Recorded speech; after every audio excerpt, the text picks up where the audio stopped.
All right, you found it. You can stop right here. These are the 2 things you need to do for your treadmill, at the gym, at home, wherever you run on your treadmill or hope to run on a treadmill now that it's getting into that time of year where it's freezing, to reflect the energy cost of outdoor running, okay? Because we want to make sure that when we're running on a treadmill, it's just as hard as when we're running outside. And this is how you do it. Let's go. Welcome everyone to Run Girl Radio.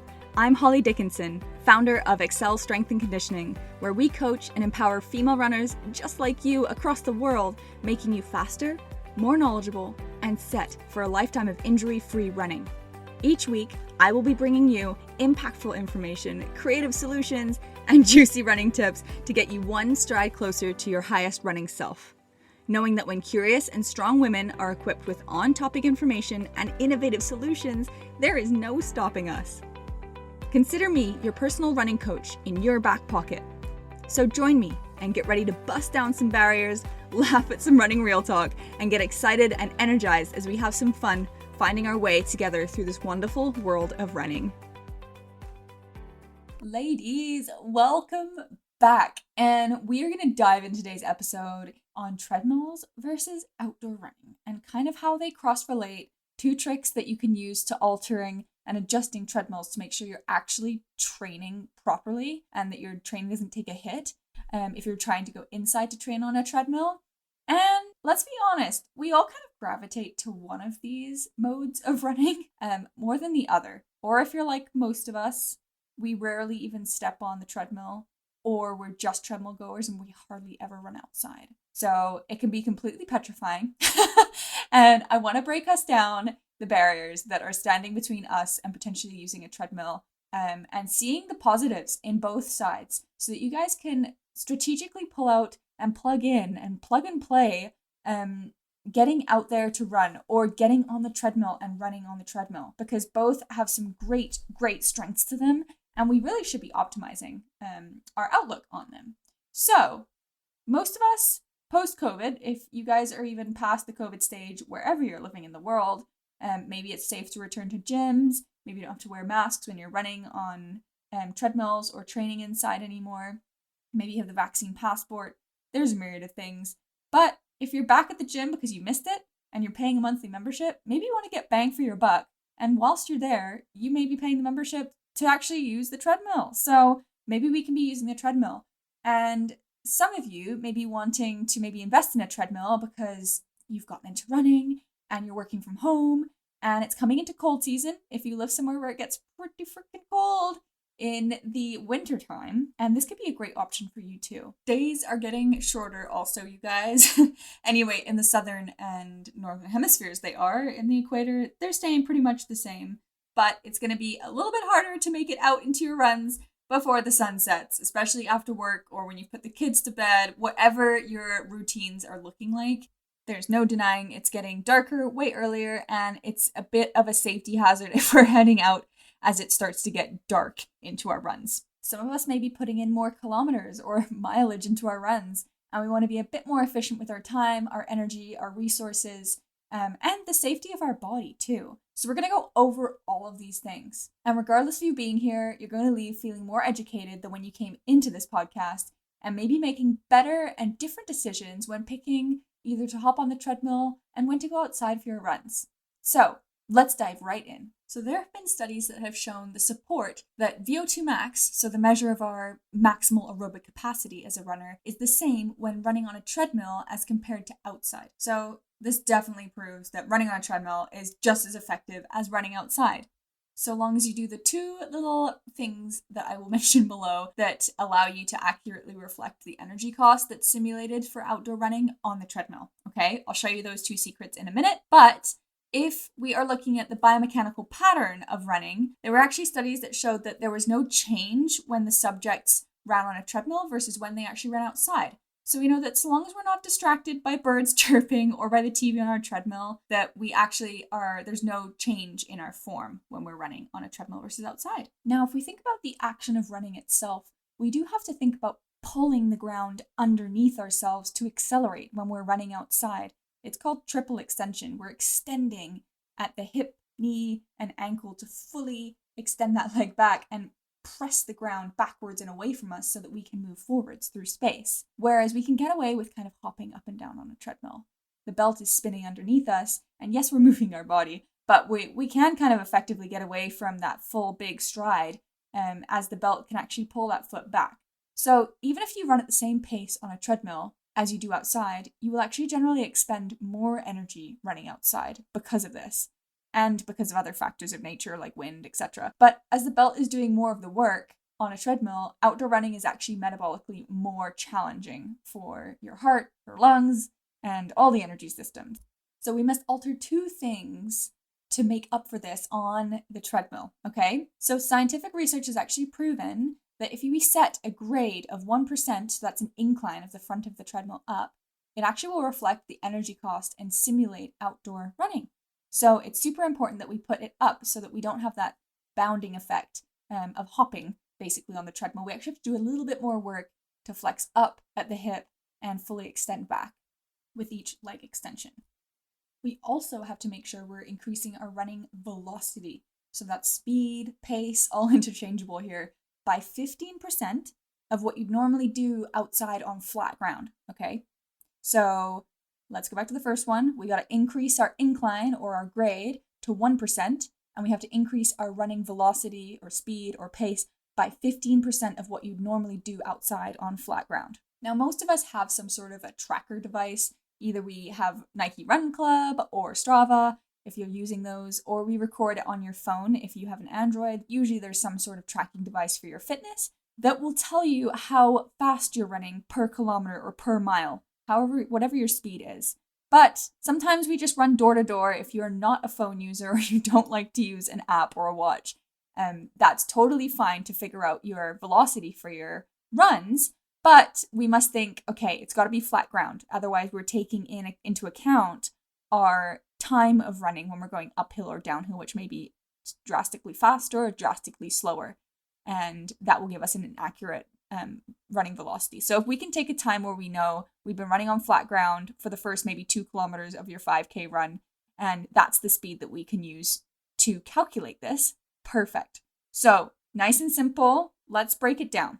So if we're to run 3 kilometers in half an hour, so 0.5 of an hour, because again, when we're doing these calculations, we must make sure it's kilometers per hour or miles per hour. So use whatever your distance is. If it's 3 kilometers, you were able to run in half an hour.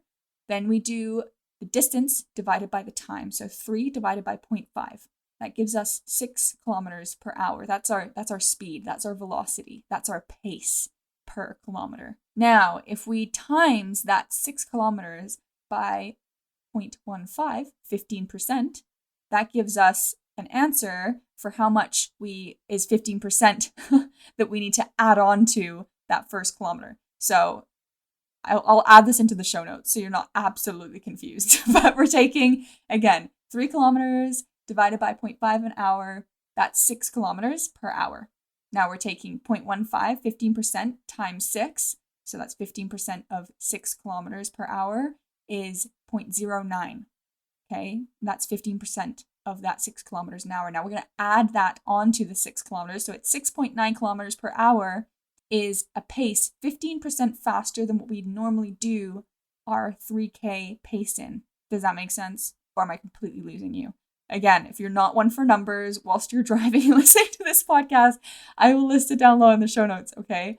But the benefits basically of this is that you can use this, implement it so that the treadmill setting is more accurately reflecting the energy costs and simulating outdoor running as it would be on your body, okay?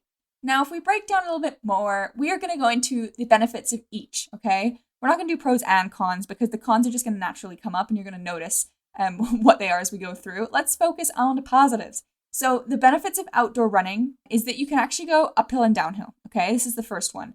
On a treadmill, yes, you can set your incline up, but most treadmills and gyms don't do decline. I know, think about that one, right? It doesn't go into the negative. You can get little stands that go into the back of your treadmill that put it into decline, but you actually have to get off your treadmill and set it up professionally, and that's just a lot of work. Unless you get a really expensive treadmill, and there are some that do go downhill. But that's a big thing to consider, especially if you are going to be racing and it's got to be sport specific to the exact route that you want to race. And there are downhills, okay? Again, like I just mentioned, sport specific to racing outside, you're not going to get any closer than actually doing the outside running.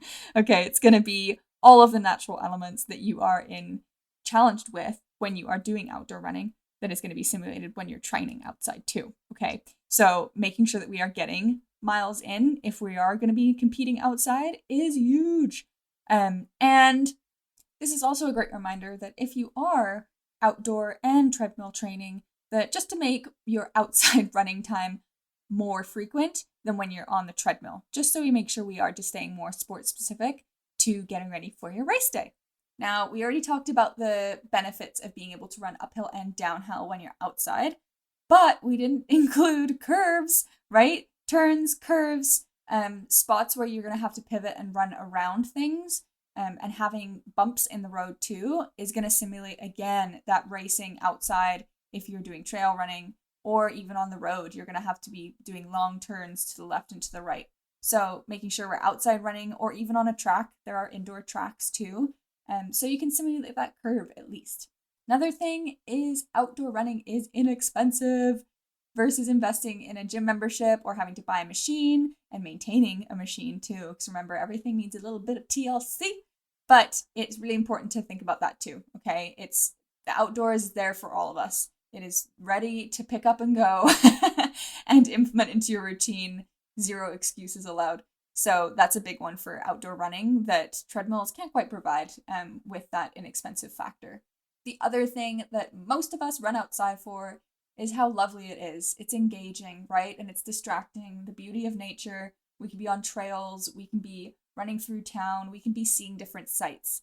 That's the beautiful benefit of being outside and having the bounty that surrounds us. And just think about fresh air and time outside that you're spending. Most of us are spending our days inside, right? And we need to be spending some time in the fresh air. If you're by the ocean, if you're able to get out into the forest, into those negative ions and absorb those whilst you're on your runs, do it. We need all of the nature we can get. We are born to be outside.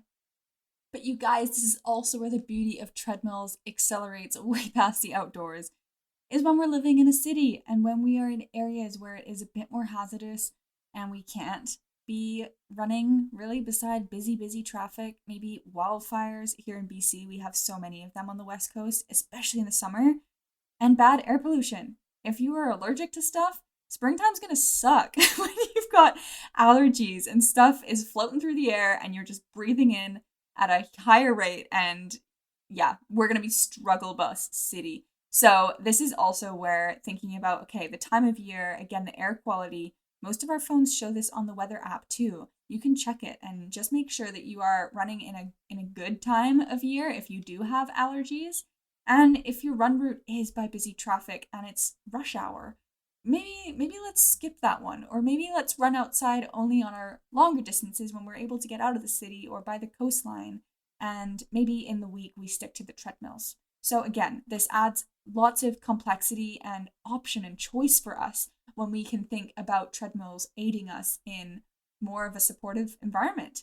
Now, we talked about the benefit of running outside and it being specific to racing and having to do turns and downhills and uphills, but also when footing is bad, you guys. If it's raining really hard and it's slippery wherever you're running, or if you know that you're running on a trail and it's actually going to be a little darker when you're running on that trail, that's not so safe. We're going to get a few more injuries. And actually, they found that injuries are way higher with us running outside than on a treadmill.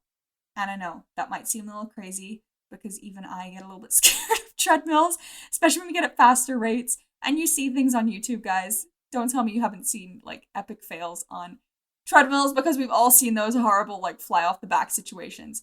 But thinking about treadmills coming in and supporting us during those kind of times is huge. For me, where I live on the West Coast, I'm very lucky that it's pretty mild climate. We are in the Hawaii of Canada. Yes, we are. And it does not snow very often, probably like once a year, and then it melts overnight, which is kind of very sad for all the children around here. But the footing is bad for most of the rest of Canada. And if you're in a part of the world where it does snow and it does stick and it does get icy, especially early in the morning, if you do go for your runs in the morning, just be careful that we are, spending the time outside when it's the best footing conditions and opting for the treadmill when it's not. Now, this next one, not many people think about, but it's what we got to think about when we're doing longer runs, is practicing eating and fueling and drinking on the go.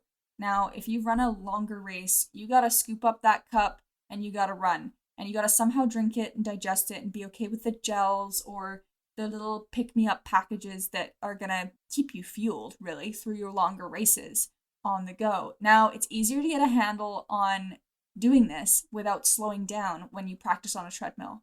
If you're able to kind of master the really odd art of eating a gel packet or drinking properly whilst you're running at your pace on a treadmill, is actually going to facilitate this a little bit easier, okay? Then you can work into practicing it whilst you're on the ground and outside. But this is a really great pace to start, is for your longer tempo runs, to practice that eating and fueling if you are in those longer races and runs. Now, if you are running more kilometers, maybe you're ramping up for a race, or if you are just loving running and you're running every day of the week, shock absorption is so much better on a treadmill or on a really, really cushy surface if you are running outdoors. But for most of us, we do run on pavement or running on hard trail, not the fluffy chip stuff. So if you are putting in more kilometers into your body, make sure we're planning it out for success and thinking about maybe putting our shorter runs, making them all on the treadmill, and then our lovely long one that we really enjoy being out in nature for on the weekend when we can get to a good location. Or vice versa. Maybe if you're like, I don't have time to drive all the way out of the city to do my long run, and I'd rather do my short runs in the city and then my longer one on the treadmill, do it. If it's for your body and you're, again, doing those higher kilometers, this is a great option. Also, the benefit of running on a treadmill is that if you're not close to where your actual run or your marathon or your course is taking place, and it's not in your area, you can mimic the elevation of courses. You can look up what the elevation looks like, and you can mimic those as you run the course on your treadmill. So again, you can put that incline up, maybe not the declines negatively, but you can kind of start to mimic the undulation of your race through your treadmill, unless you get really good at planning your outdoor running so that there's the perfect hill that mimics the perfect hill that's on your race time. So it's a much better way of actually doing a race one time through, just to make sure your body is prepared for the elevation that you're going to hit at certain intervals throughout that distance. Treadmills are nice and lazy also for if we're done work and we're brain dead and we don't want to think about planning a route or run the same dang route we always do outside. You can just hop on the treadmill and go, right? You've got a workout planned distance-wise, or you're like, I want to hit that 2K mark and I'm going to go this speed. That's literally all you need to think about. So that's the nice ease of treadmill, but really make sure that we are still alternating it with the outdoor runs if possible. Now that it's coming into the darker season in the northern and southern hemisphere, and the daylight savings is slipping away, the sun is setting so much earlier and rising so much later. This is also another thing too. You can run at any hour of the day or night when you're on a treadmill, and sometimes running takes so many hours out of our day, especially if we're ramping up for a longer run, that when we're getting into those longer distances, we're like, we actually don't have enough time. We don't have enough time to run anywhere and everywhere that we can outside without losing the light. So this is huge, is we can run at any time of the day. If you've got it in your gym, if you're a 24-hour gym even, you can go anytime, literally, of day or night to that gym. Or you can just go in the evening when it's already pitch black outside and it just wouldn't be safe to run. Lastly, you guys, is avoiding hazards. The great thing about treadmills, especially if you're gridlocked in the city, is avoiding the stop, start of pedestrian signs to cross the road. But also, there's so much going on, and I don't know about you, but I listen to either podcasts or music when I run, and if I've got my headphones in and I've got the whole world going around me in a city, it's distracting and it's kind of stressful. I just want to run when I want to go out for a run. I don't want to be thinking about bike lanes, one-way streets, not looking both ways. We got stuff going around us a mile a minute. So being able to run on a treadmill, especially when you're in the city, kind of avoids all of that and frees us from that, especially when you don't have the time to drive across town to a certain spot that you know you can run at, or wait until the weekend until you can do your longer runs, maybe further out of the city. But that's probably the best win of a treadmill is the convenience of it, of course. That's why they were made, which is the beauty of this man-made creation. All in all, treadmills, outdoor running, both are fantastic tools. And again, the studies show that you have the same VO2 max when running on a treadmill as compared to outside, so long as you set the grade to 1 and you increase that running velocity by 15% of what you'd normally do on flat ground. Guys, you're golden.